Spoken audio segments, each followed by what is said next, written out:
Bonjour à tous et bienvenue dans Combat Futur, le podcast de son commandement.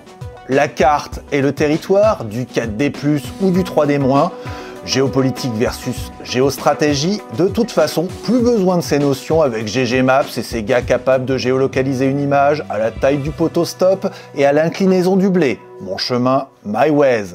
La géographie, ce n'est pas qu'une science, c'est aussi des applications. Et il se trouve que les militaires n'y sont pas pour rien.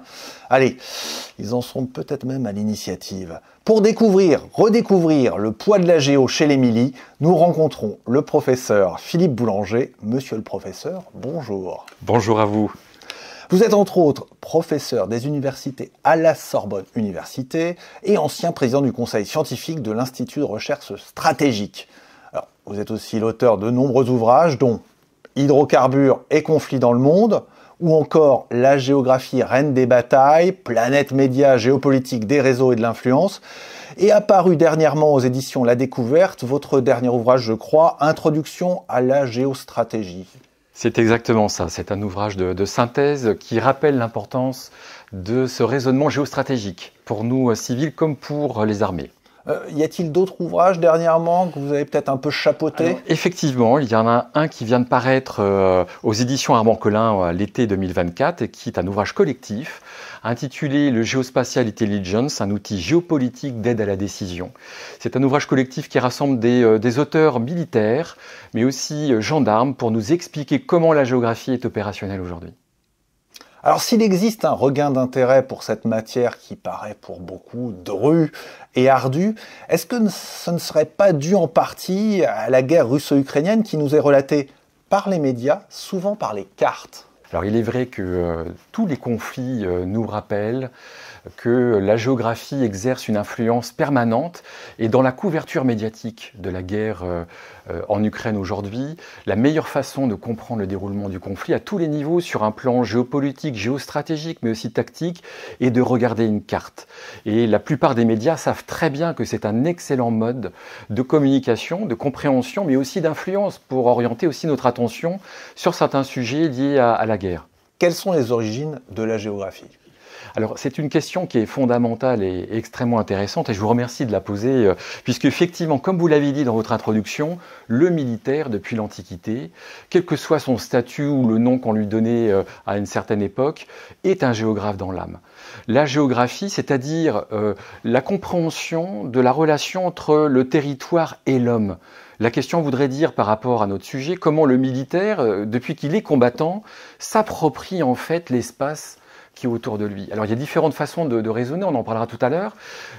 Ça veut dire aussi que finalement, le militaire est un géographe depuis l'Antiquité. Mais c'est en fait ce qu'écrit déjà Strabon dans la géographie, le tome 1, la géographie est la science du chef militaire et du prince.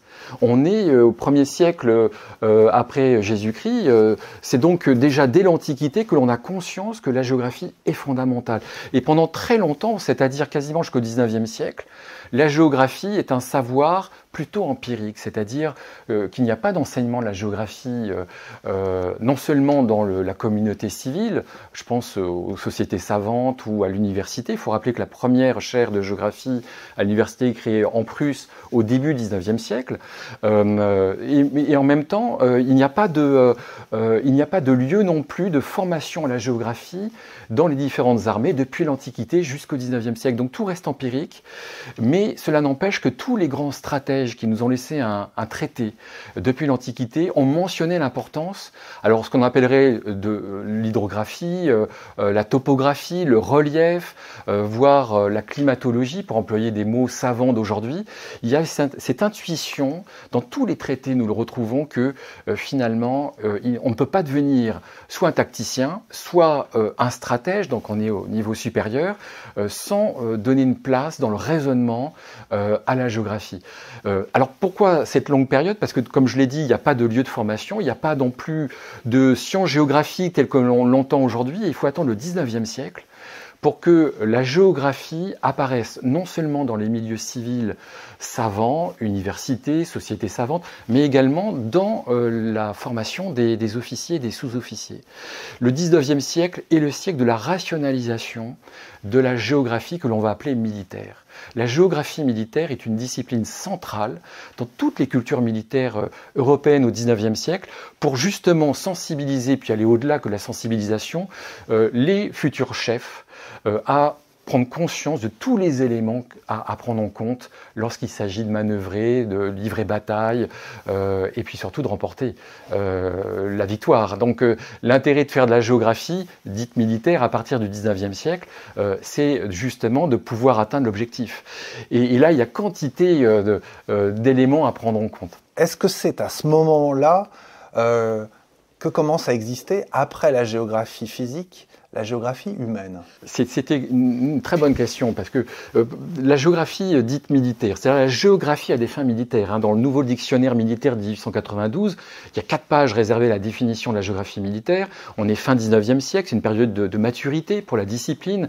Dans toutes les armées occidentales, il est dit que la géographie militaire est la géographie à des fins militaires, mathématiques, statistiques, économiques, politiques, physiques, sous-entendu géographie humaine.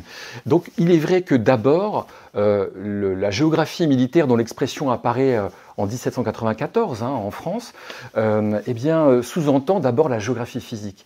Ça veut dire l'hydrographie, ça veut dire la géomorphologie, ça veut dire également la climatologie, la biogéographie comme on le dirait aujourd'hui. Tous ces éléments en fait renvoient directement à ce qu'on appelle la géographie militaire, la géographie à des fins militaires. Et puis, à partir du XIXe siècle, apparaît un élément central, parce que cela apparaît aussi à l'université, que la géographie servait aussi à comprendre la relation entre le territoire et les sociétés sous tous ses aspects. Alors, les genres de vie, la manière de se comporter, la manière de manger, la manière de pratiquer une religion, les croyances, les ethnies, les identités. Alors, cela prend le nom de race, de civilisation, et puis on se dirige à partir du XXe siècle vers justement la notion d'identité, de communauté, d'ethnie. Et il faut dire que la géographie des militaires est précurseur.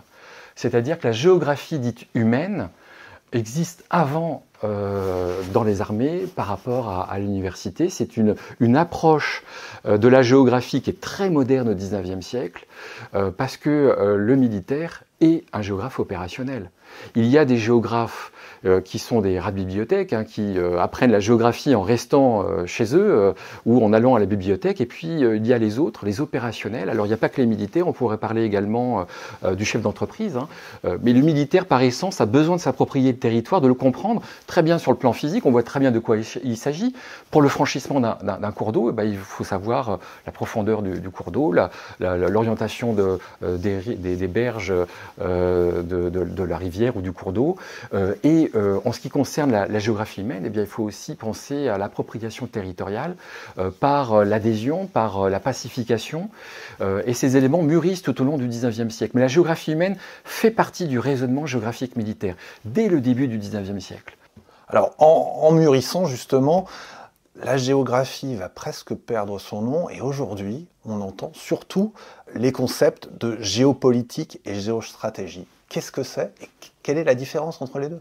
Effectivement, pour rester dans la continuité de ce que je vous disais à l'instant, la géographie militaire est une expression qui désigne donc l'appropriation de la géographie par le militaire, et en même temps l'expression tombe en désuétude durant la guerre froide. Par exemple, aux écoles militaires de Saint-Cyr, Coët-Quidan, le cours de géographie militaire disparaît au début des années 1960 pour être remplacé par un cours de géographie physique, qui va être lui-même remplacé par un nouveau cours de géographie militaire au début des années 2000. Cela montre donc des phases de développement du savoir géographique dans la culture militaire. Alors pourquoi justement, et ça, je vais répondre à votre question ensuite, pourquoi la géographie militaire disparaît-elle en tant que telle? Parce qu'on sait très bien où on va se battre durant la guerre froide. C'est le théâtre d'opération Centre-Europe. Tout est examiné, connu. Les textes de doctrine militaire nous expliquent dans l'armée française à quel endroit il faut franchir le Rhin, parce qu'ailleurs c'est trop large, trop long, trop dangereux, etc. Donc on sait tout de la géographie physique et humaine du continent européen, là où nous devons nous préparer à nous battre pour une troisième guerre mondiale. Et quand on sait tout, finalement, il y a moins d'intérêt, parce que finalement, il n'y a plus d'innovation, il n'y a plus de perspective, on sait de quoi il s'agit. Et à partir de la fin de la guerre froide, le syndrome dit de la trouée de Fulda, ça veut dire en fait qu'on sait tellement bien où on va se battre qu'on en est pétri, qu'on ne cherche plus à innover, à réfléchir, puisqu'on sait tout par avance. Et bien à partir de la fin de la guerre froide des années 90, tout est remis à plat pour penser autrement la géographie à des fins militaires. Alors durant la guerre froide, il y a d'un côté les géographes militaires qui sont surtout des tacticiens qui pensent la géographie sur le plan tactique et qui sont aussi des cartographes militaires. Donc ça c'est un premier pan. Mais c'est aussi une façon de penser la géographie de manière plus technique, plus scientifique, qui éloigne également le regard d'une compréhension beaucoup plus large, soit de tous les militaires, soit aussi des civils. Et il y a une autre façon de penser la géographie à des fins militaires, qui est celle de la géostratégie. Et l'une des périodes d'essor de la géostratégie, à la fois dans le monde militaire mais dans le monde civil, là je vais parler surtout du monde militaire, apparaît durant la guerre froide. Un âge d'or de la géostratégie est la période des années 50, 60, 70, où il y a quantité d'auteurs militaires qui écrivent des articles dans la revue de défense nationale, des ouvrages de géostratégie. Pierre-Marie Gallois, Les voies de la géopolitique, mais en fait c'est un ouvrage de géostratégie. On pourrait parler également de l'ouvrage de l'amiral Besneau, Géostratégie de l'océan Arctique, publié au tout début des années 90, au moment où l'URSS disparaît. Donc il y a un épanouissement de la pensée géostratégique, mais reste à savoir justement quelle est la différence entre la géopolitique et la géostratégie. Alors d'abord, la géostratégie est un mot inventé au milieu du XIXe siècle par un militaire italien. Il va devenir ministre de la guerre du Piémont-Sardaigne, Giacomo Durando, c'est son nom, il est très peu connu aujourd'hui. Dans un ouvrage appelé De la nation italienne, on est au milieu du XIXe siècle, il y a des Italiens qui plaident pour l'unité italienne, comme vous le savez. Et donc, la géostratégie apparaît à partir de ce moment-là, dans l'idée qu'il faut voir la géographie de manière abstraite. Alors c'est le terme employé à l'époque, ça veut dire en fait que l'on voit la géographie dans les grandes lignes, sur de grands espaces. On ne va pas s'attacher au franchissement d'un cours d'eau, on va simplement comprendre l'organisation d'une chaîne de montagnes comme les Alpes, ou une autre comme les Apennins pour la péninsule italienne. Et donc ça veut dire aussi que le mot géostratégie est né avant le mot géopolitique. Le mot géopolitique est apparu au début du XIXe siècle, on le sait tous également, ou presque tous, d'un auteur suédois qui s'appelle Rudolf Gehlen, et qui en fait veut aller dans la tradition de la géographie politique, qui veut dire en fait que l'on va comprendre le sol pour voir comment l'État s'organise. La géostratégie est un savoir-faire militaire, le raisonnement est militaire, il s'agit de comprendre la stratégie dans les grands espaces. Comment exploiter justement la géographie sur de grands espaces pour conduire la manœuvre stratégique.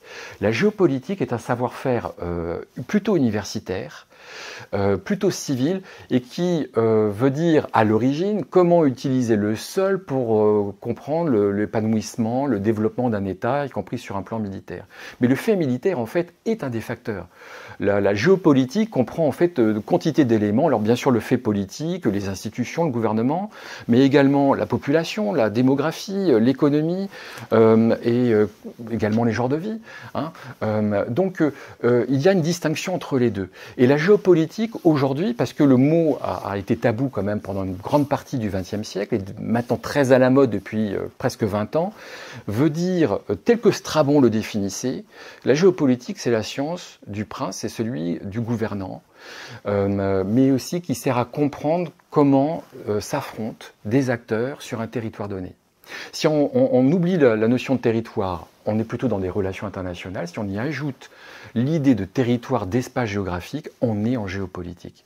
Alors, pour revenir à ce que je disais tout à l'heure, géostratégie et géopolitique sont les deux modes de réflexion pour comprendre comment la Troisième Guerre mondiale est à préparer, où elle va avoir lieu, comment il faut comprendre les grands axes d'invasion d'une partie par rapport à une autre. Alors, est-ce que ça voudrait dire, au regard de l'actualité brûlante, que la nouvelle école ou les nouvelles écoles de géostratégie sont très axées sur cette période de guerre froide?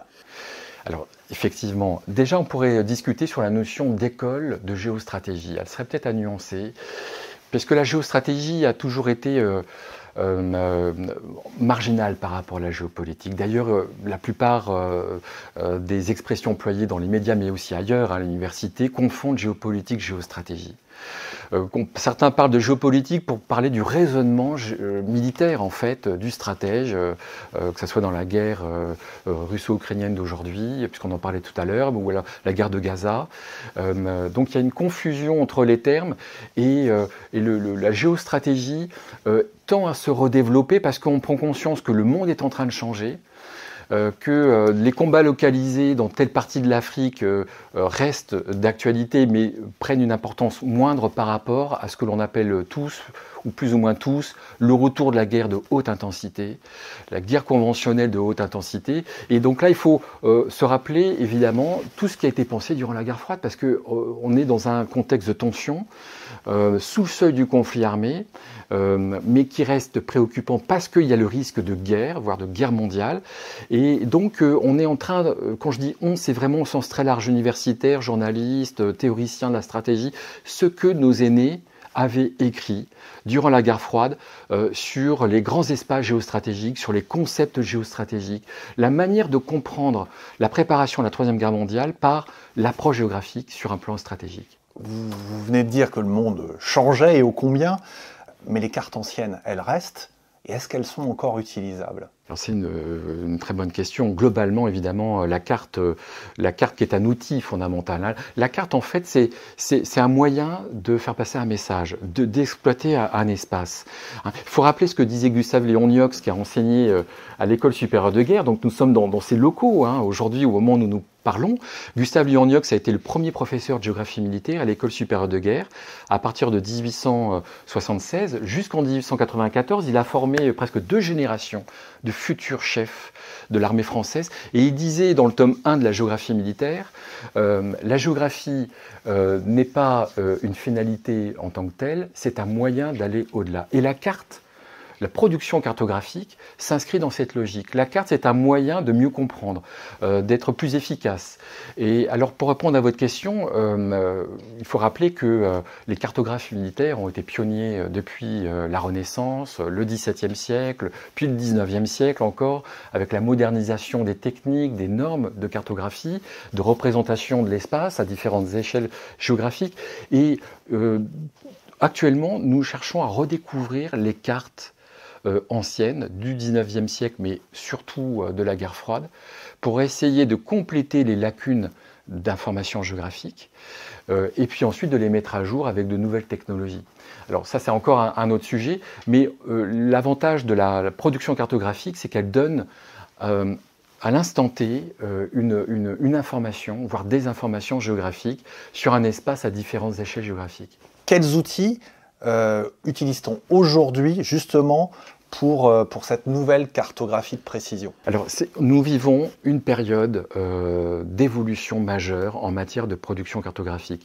Elle a été enclenchée aux États-Unis, dans l'armée américaine, à partir du milieu des années 2000, pour faire simple.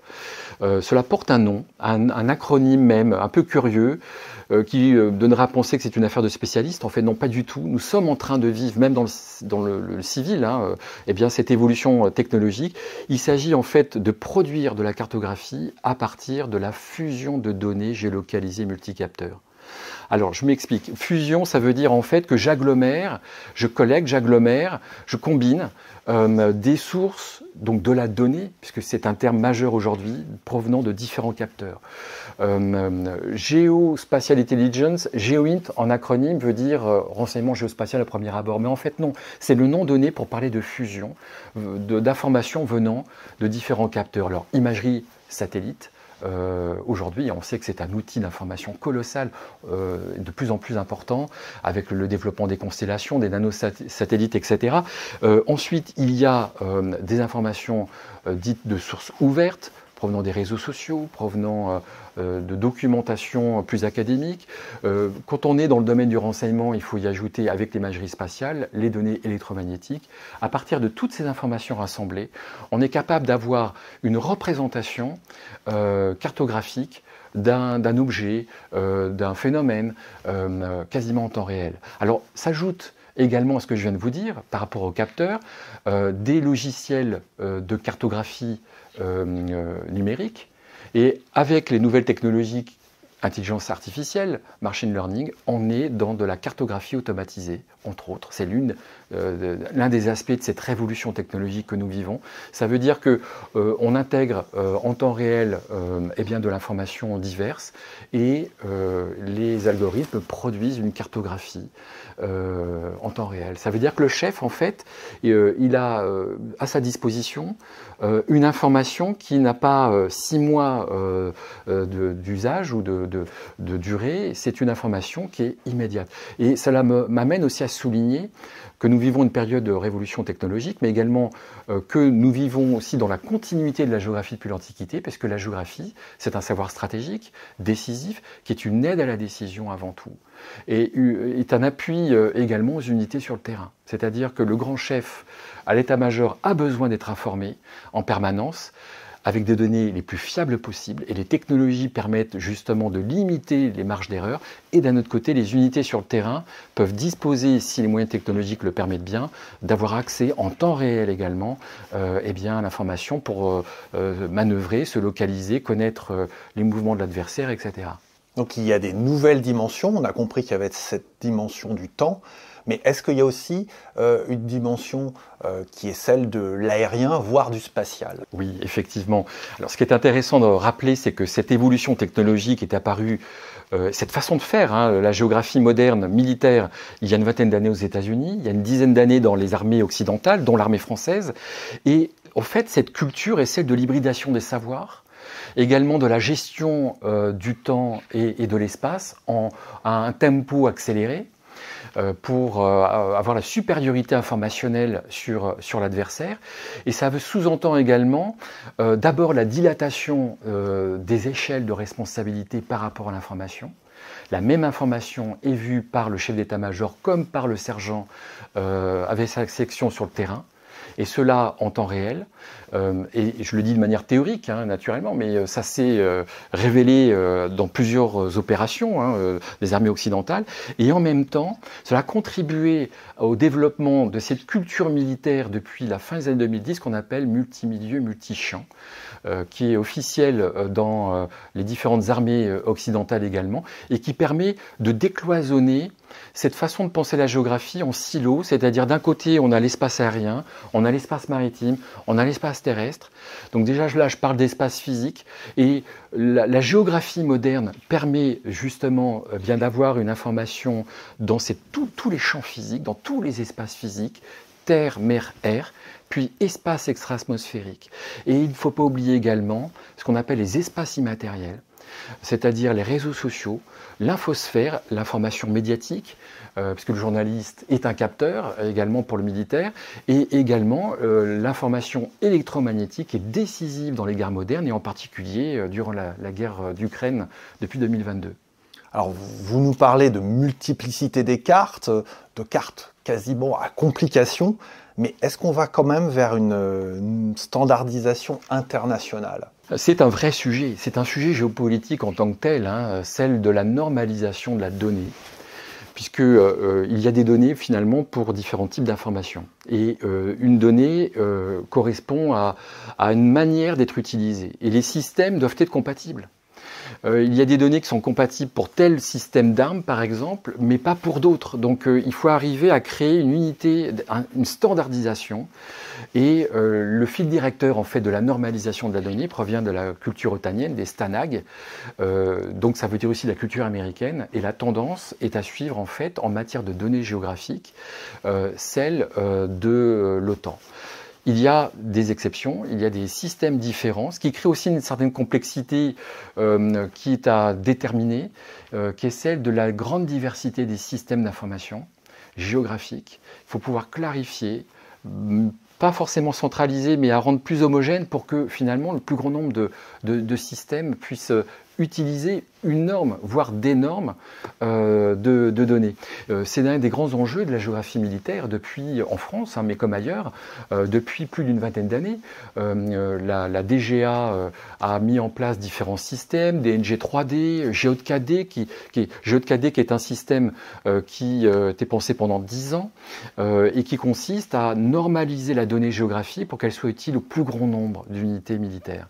Donc c'est à la fois de la géographie physique, de la géographie humaine, mais le sujet est tellement compliqué que la réponse n'est pas absolue en matière de normalisation de la donnée. C'est un sujet géopolitique et des luttes de pouvoir entre les États, entre les représentants des différentes armées, mais également les technologies évoluent. Donc ce qui était simple ou compliqué à telle période devient inutile au temps présent ou le sera à l'avenir. Donc c'est un vrai enjeu de pouvoir penser la géographie à travers ce sujet justement de la norme géographique, de la donnée géographique, pour qu'elle puisse être la plus efficace possible, parce que le but n'étant pas faire de la géographie pour de la géographie, mais faire une géographie qui soit, comme le disait Miox, un moyen pour atteindre l'objectif, c'est-à-dire la réussite de la manœuvre. Alors, en termes de moyens, rêvons un peu. Est-ce que vous croyez en la carte numérique très hollywoodienne, un peu à la Spielberg, que l'on pilote au doigt et à l'œil ? Il y a une part de réalité dans ce que vous dites, en fait, effectivement. Qu'apporte en fait la géographie militaire moderne aujourd'hui? Une meilleure efficacité dans la compréhension, une meilleure efficacité également dans l'action, dans la manière d'agir, et surtout un élargissement des missions. On l'a bien vu, le 28e groupe géographique, qui est l'une des unités emblématiques de l'armée de terre française, a couvert les Jeux olympiques de Paris en 2024. Ce qui montre bien que la géographie militaire répond à un spectre de demandes extrêmement large pour la société civile et pas que pour les militaires, que les unités militaires. Donc il y a une géographie moderne, technologique, qui demande des compétences de plus en plus élevées, puisqu'il faut des data scientists, il faut des géomaticiens, il faut des personnes qui sont capables de penser la géographie comme on le fait à l'université, avec une production visuelle qui a franchi des caps très importants depuis 10 ans. La carte à regarder il y a 10 ans était technique, difficile à lire. Aujourd'hui, on arrive à des produits de visualisation élaborés, assez agréables à comprendre et efficaces parce qu'on les comprend tout de suite surtout. Et quelle que soit la culture que l'on puisse avoir, quel que soit l'âge, le niveau de formation. Mais en même temps, si l'on revient à la guerre d'Ukraine, par exemple, on se rend compte qu'il faut pouvoir être connecté pour utiliser la cartographie numérique. Il faut également avoir de l'électricité. Et l'un des grands débats depuis environ un an dans la communauté des géographes français est d'arriver à penser la géographie militaire en mode dégradé. Le retour de la carte papier. Aujourd'hui, 100% des données géographiques sont numériques, c'était le cas de 10% dans les années 90. Il est important d'avoir conscience que la donnée numérique est fondamentale en géographie, mais en même temps, il faut se mettre à la place des unités opérationnelles sur le terrain qui n'ont pas l'électricité, qui ne sont pas connectées aux satellites pour avoir l'information quasiment en temps réel, et on voit réapparaître des besoins en matière de production de cartes papier, comme le service géographique de l'armée française le faisait durant la Première Guerre mondiale, c'est-à-dire un retour en fait à un mode de lecture, d'utilisation de la carte simple, entre guillemets simple, mais en tout cas sans avoir une dépendance aux technologies numériques, à l'électricité, à la connexion réseau, etc. Alors pour terminer, et en revenant aux actes élémentaires, quelle qualité de géographe doit avoir un bon combattant ? Alors c'est une question essentielle, qui est centrale, très difficile d'avoir une réponse à une telle question qui pourrait faire l'objet de tables rondes, de colloques, tellement elle est riche, elle est fondamentale. Il est important pour le combattant de se penser comme géographe, mais on sait bien que le métier de militaire ne consiste pas à être géographe pour être géographe, ce que nous sommes à l'université. Il faut savoir utiliser la géographie sous toutes ses formes. Savoir être aussi assez humble devant la difficulté. Pourquoi ? Parce que d'un côté, il faut avoir conscience, selon le niveau de responsabilité, qu'on ne peut pas être un bon militaire en temps de paix ou en temps de guerre sans être géographe dans l'âme. Et ça veut dire qu'il faut avoir des connaissances de base en géographie physique, il faut avoir aussi des connaissances de base en géographie humaine, mais sous un mode opérationnel. Ça veut dire qu'il faut connaître déjà toute la doctrine qui a été produite. Il y a un savoir-faire dans l'armée française qui remonte au moins au XVIIe siècle. Donc il faut comprendre ce que les aînés ont déjà su faire et bien faire le plus souvent, quelle que soit d'ailleurs la culture militaire de l'armée de l'air, qui est assez récente, de la marine nationale, mais de l'armée de terre aussi. La doctrine géographique en France est relativement récente, elle date de 2000, mais la culture géographique dans la doctrine au sens large apparaît à partir du moment où on a commencé à écrire de la doctrine, c'est-à-dire principalement le 19e siècle. Et on prend conscience qu'il y a donc un principe d'antériorité, il y a une culture antérieure de la géographie pour le combattant qui est à connaître. Ensuite, il faut savoir la développer, il faut savoir la développer en fonction des besoins, de la situation opérationnelle, et puis également avoir le spectre le plus large possible d'informations dans sa formation militaire. Donc ça veut dire en fait que cela passe par l'enseignement militaire. Que ce soit dans les écoles d'officiers, écoles sous-officiers, il y a une doctrine, mais il y a aussi une adaptation en fonction de la culture de la jeunesse qui manipule les technologies justement de l'appropriation de la géographie. La géographie n'est pas difficile. La géographie, en fait, c'est comprendre le monde qui nous environne. Et quand on a cette culture-là de la curiosité, de l'ouverture d'esprit, eh bien on peut aller très loin. On peut se spécialiser, mais on peut aussi comprendre les autres sans aller trop loin parce que l'information est là. Il faut savoir la prendre en compte. L'enseignement militaire, et puis toujours ce lien, également armée-nation, cette collaboration entre l'université et les armées. Et je vous remercie de m'avoir invité à communiquer, justement, parce que cet acte-là est un acte qui caractérise le lien armée-nation. Et puis le troisième pilier aussi, c'est la production cartographique. Il y a des unités spécialisées, il y a le CHOM pour la marine, le service hydrographique océanographique de la marine nationale, et puis il y a également toutes les unités terrestres et aéroterrestres qui font de la géographie et qui produisent de la cartographie. Et la façon de voir évoluer ces unités, les voir agir souvent dans l'ombre du chef, permet aussi de comprendre que un combattant, en lisant une carte, fait de la géographie grâce justement à ses savoir-faire de topographe, de cartographe militaire. Merci professeur Philippe Boulanger. Je vous remercie, à mon tour. Combat Futur garde le cap, alternant entre mise en abysse, et tutoiement d'altitude, en espérant être le bon canal pour vous faire découvrir les possibles. Salut les topos!